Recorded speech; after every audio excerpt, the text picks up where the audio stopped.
January 20th. Can you feel a brand new day? Can you feel a brand new day? Well, technically, but my brand new day was January 19th. And let me tell you, for anyone who's asking me, how does it feel to be a woman who is 90 pounds lighter in their skin on their birthday? Fabulous. Let me tell you, I look like the only solid gold dancer yesterday, and I didn't care. You know what's different? Honestly, something I've never done before. Y'all, I got dressed, right? I put on clothes, and it was my birthday, and usually, I would go for the sexy dress, the heels, the corset, right? Something super tight to the point where I can't freaking breathe because I'm trying to cover up like my stomach and everything like that. I didn't do none of that shit. I got dressed for me. I got sexy for me on what my ideal was sexy. And my ideal was sexy. So, honey, I look like the only solid gold dancer. I had on my gold lame tight, like turtleneck top. I had on these black, gorgeous, high-waisted pants that fit on my body beautifully. Yes, I wore heels, but I wore heels because I have a short complex and I really, really want to be tall. No, I'm 5'6.5", but I claim 5'7". But still, but I felt good. I did it for me. I felt so sexy, y'all. And I made sure not to put on any type of hardcore shapewear. I've never done that before. Yo, freedom. There is a reason why I work out almost every damn day. I take 2 days off, but it's important. And another thing that I realized that I've never done before in my whole entire life that was different. I recognized my value. My friend told me, Charlie, today's your birthday. You're valuable. You are gold. I want you to act like it. I want you to do what Charlie wants to do today. And the value of Charlie. And he was joking with me. He was being dramatic, the value of Charlie. But I was like, oh, I like that. What is the value of Charlie? And I realized, oh no, the value of Charlie, I'm going to start acting like it. Then I realized every birthday I have had, if I'm in a relationship or if I'm single, it was always this need to have companionship, right? So it's my birthday. Even if I had a boyfriend, all right, what does he want to do? Is he okay? Is he going to make me happy today? Or if I'm single, oh my gosh, I wish I had a boyfriend. I wish I had somebody. Y'all, child, yesterday I didn't give a damn. I didn't want to be with anybody but my friends.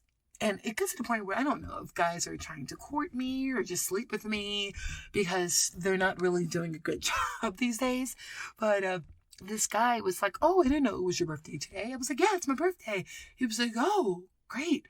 I got quiet. And he was like, oh, well, maybe I can come over. And I just start laughing. And then he sends me like a little meme or something that says like, oh, take your clothes off. And I sent it back to him. I said, oh, do you come bearing gifts? And then, of course, in typical fashion, he gets quiet on me. I had to think, oh my gosh, was it that easy? 2 years ago, okay, I guess I thought of myself differently. But if I am this woman of value, I'm a woman of gold, when a man comes my way, shouldn't he be paying tribute? Shouldn't he understand that value? So this is a birthday, my celebration. Does a man understand that value when he comes over my house bearing nothing but himself and thinks that I'm going to jump on his dick? Get him. And this is how I know I am a new Charlie, because I don't get mad anymore. I just have this thing where it's so hard to be around lazy men. What I mean lazy men is obviously this guy has some type of intrigue with me. But sir, if you were that interested in me, you would know, you would figure out not even know. You would take time to understand what my love language is. For those who have been rocking with me, we know that we've been back where we've been talking about love languages. Like there was an episode called Learn How to Love Me.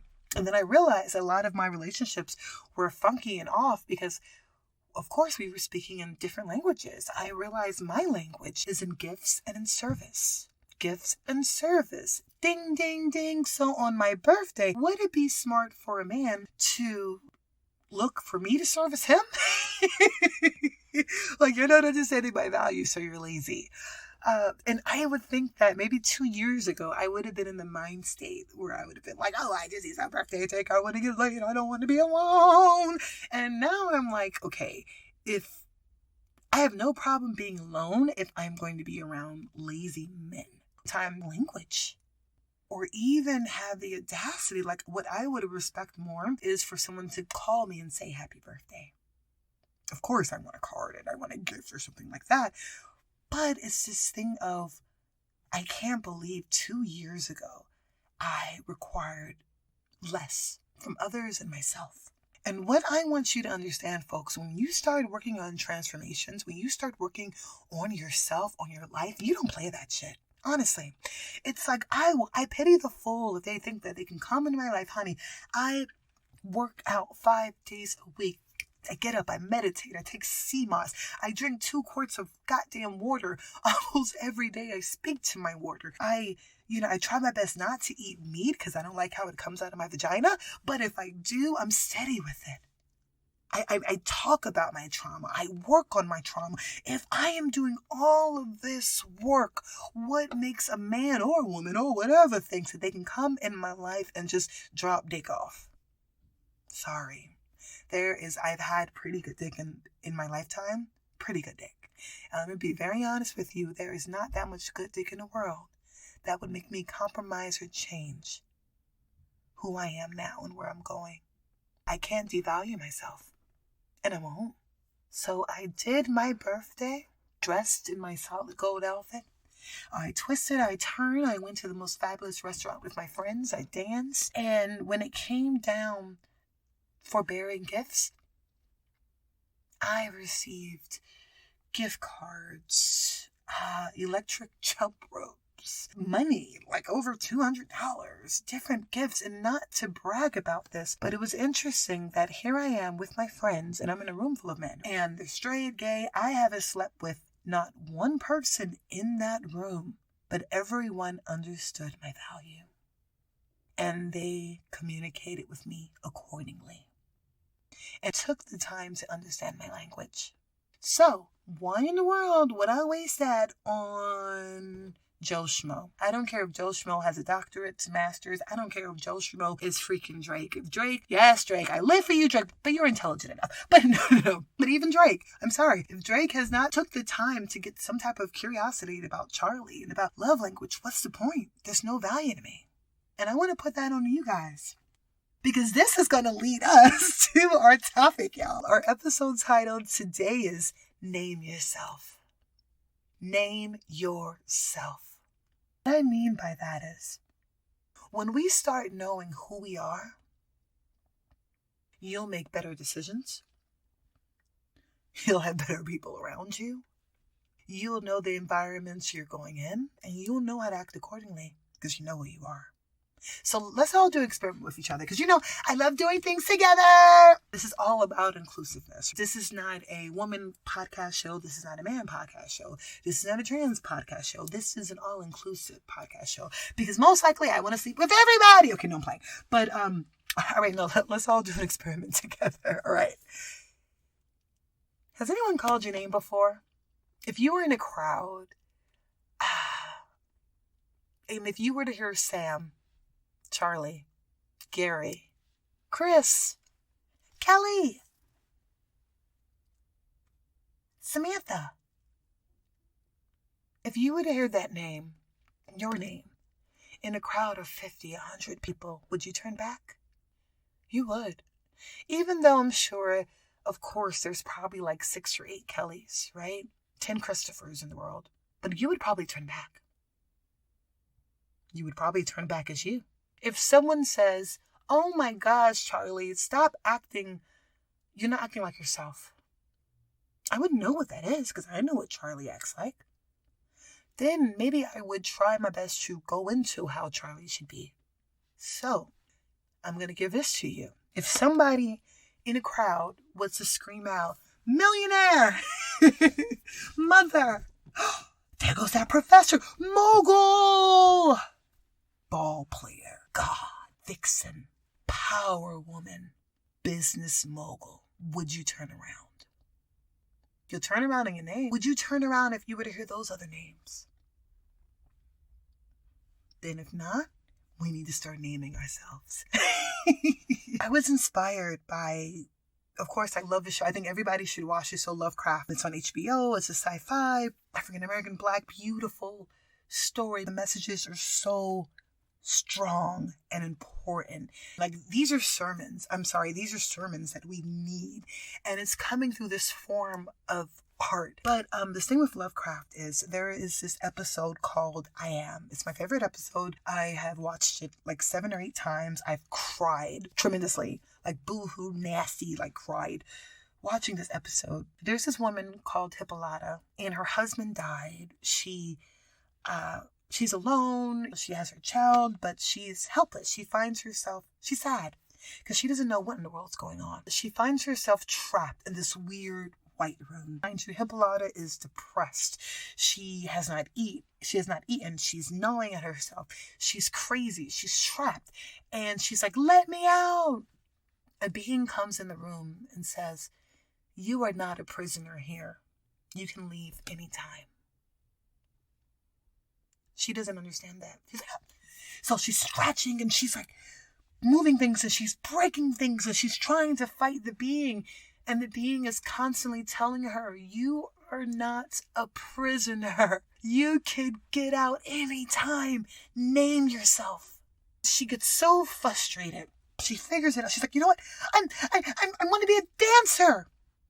So the being transforms her into a dancer. And then all of a sudden she's dancing with Josephine Baker. She's in France. She's free. She's a mother. They have to go topless. She's like, oh my God. She gets ready to go topless. She's living this life as a dancer. She sits with Josephine Baker herself and said, this is the happiest I've ever been. My whole life, I was trying to be somebody else. A mother, a good daughter. And I just wanted to be a dancer. And here I am. It's that easy. Then she gets angry. And she's like, these people made me shrink. From her family to racism. She's like, I hate these people. She turns into a warrior. She calls herself a warrior now. African warrior on the planet. And she's fighting this war against all 100 millions of men. And they're killing them all because she knows herself. She's a warrior. I am. Through this journey, she turns herself into a wife. Where, and just a little bit before the story, of course, I said that her husband was dead. And she had no idea why she died. So she went on this journey, I guess, to find out if he was dead or not. So she finally meets her. I know the story sounds crazy. You just got to watch it, guys. So she finally meets her dead husband. And she tells him about her adventures. She's like, oh my gosh, I was a dancer for Josephine Baker. I was beautiful and I was a warrior and I did this. And he's like, you always was an explorer. That's what I loved about you. And she kind of takes this moment and then he goes into, oh, you were such a good wife and this and that. And she looks at him. Now, mind you, she missed him, right? Her dead husband. But now she's looking at him like, I don't miss you. Oh my gosh. She looks at him and says, if you knew I was this explorer and I was all of these things, why did you allow me to shrink? They're crying now. And she says, I thought that you loved me enough to see Hippolyta the explorer, Hippolyta the great woman. I had dreams. I had so many things. I thought that you would love me enough. And the minute you saw me shrink, help me expand again. And you just let me shrink. The husband looks at her with a straight face and says, yeah, I did allow you to shrink.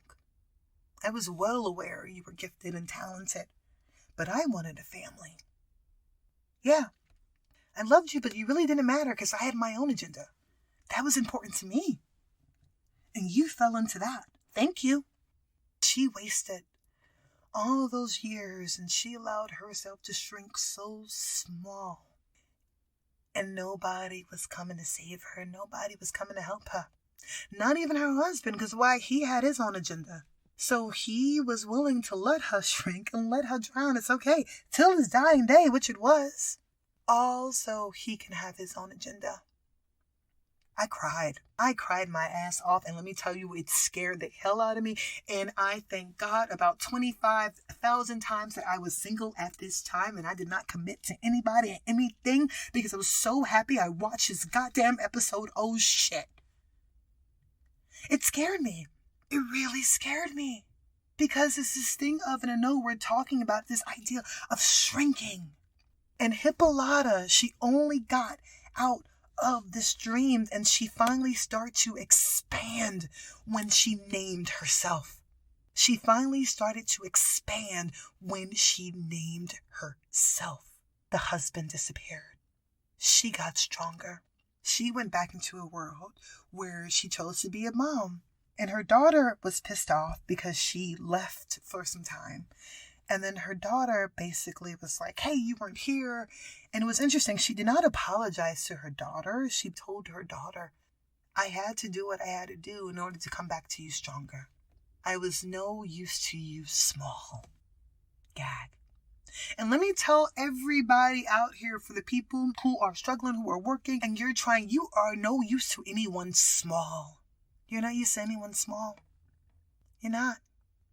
And for my women out there who are listening, when we hear of shrinking, I put a picture on my birthday of my 3-year-old self. I had my hand on my knee. I was posing in a church Sunday school. A picture on my IG, getting to the GETTING, number 2, THE. My father was mortified.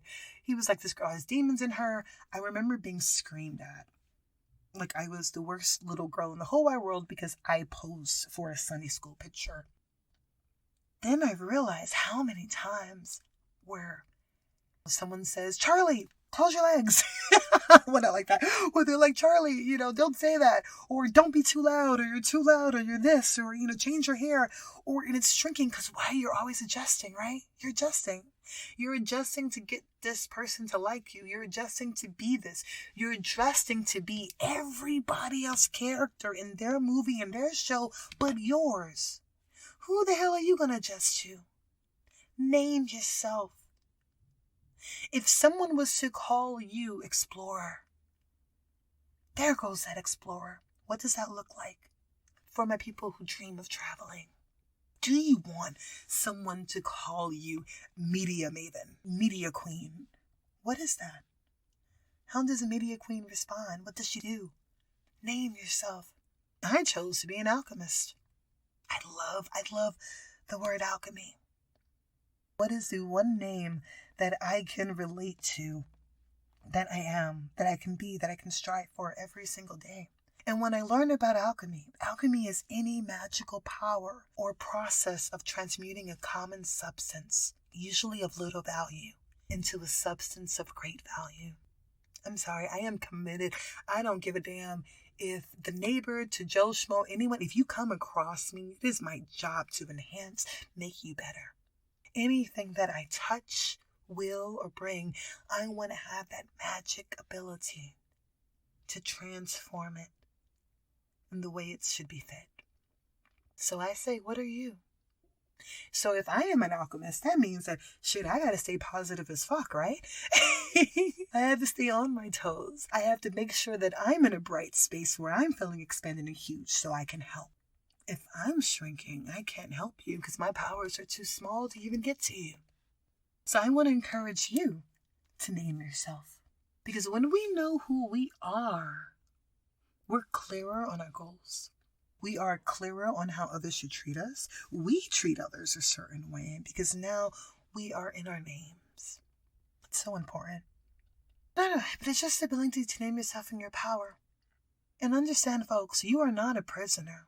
You are not a prisoner. Whatever you think, if you feel stuck, 9-to-5 job, you are stuck in your body. You're not a prisoner in your body. You are not a prisoner on your job. You are not even a prisoner to your goddamn kids. You're not. You can break yourself out of any time. You just have to name yourself. Who are you? Are you the victor?